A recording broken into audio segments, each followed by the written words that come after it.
Aktres na si Sheira Diaz, nagbigay ng update tungkol sa wedding preparations nila ng kanyang fiancé na si Edgar Allan Guzman.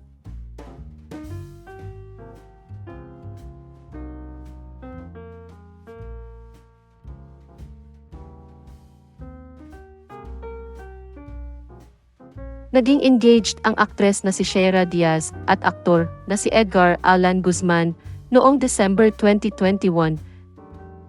Pero isinapubliko lang nila ito noong February 2024. Naging bisita si Sheira sa programang Fast Talk with Boy Abunda nitong Miyerkules, January 15, 2025, at doon ay nagbigay siya ng ilang impormasyon tungkol sa magiging kasal nila ng kanyang fiancé. Ayon sa aktres, magaganap ang kasal nila ngayong taon at plano nila ni E ay nagawin ang intimate church wedding nila sa Silang Cavite para tahimik at away from the noise. Dagdag pa niya, plano raw niyang bilhin sa South Korea ang gown na gagamitin niya para sa kasal. Anya, yung kasal po, definitely this year na po yan. Tapos sa gown naman po, bibilhin ko siya sa Korea. Kasi sobrang love ko yung Korea, yung culture nila. Mahilig ako sa K-drama, K-pop, BTS. So gusto ko lagyan ng something very personal sa akin. Nang tanungin ng aktres kung mayroon na nga ba siyang ninong o ninang sa kasal, itinuro niya agad si Boy Abunda nang marinig niya ang salitang ninong. Kaya naman tumawa si Boy Abunda at sinabing, abay aw.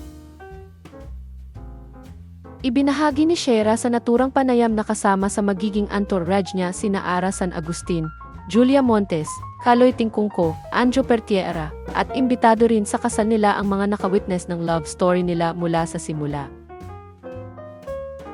Ayon pa sa aktres, hindi siya nakaramdam ng stress sa kanyang fiancé pagdating sa paghahanda niya ng kasal nila dahil nag-iis lang daw si CA kapag mayroon siyang idea na gusto niyang makita sa kanilang kasal.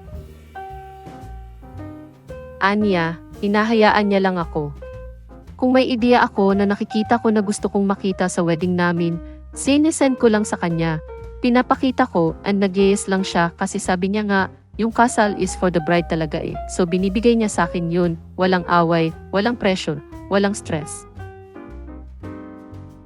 Ayon naman sa ulat ng pep.ph, kinumpirma ng aktres sa cabinet files na magaganap ang pag-iisang dibdib nila ni E ay sa isang simbahan sa Silang Cavite sa August 2025. Mapapanood si Sheira Diaz sa ikalawang season ng Kapuso series na Lolong Bayani ng Bayan kung saan muli siyang gaganap bilang si Elsie. Makakasama niya sa naturang serye ang aktor na si Ruru Madrid, na guest rin sa Fast Talk with Boy Abunda nitong Miyerkules. Nang tanungin ng aktres sa Fast Talk kung ano ang isang tip na maibibigay niya sa aktor pagdating sa proposal, engagement, o pagpapakasal, sagot ni Sheira, lagi kang makikinig sa gusto ni Bianca. Huwag mo nang tanungin kung bakit. Ang Bianca na tinutukoy ni Sheira ay ang jowa ni Ruru na si Bianca Umali.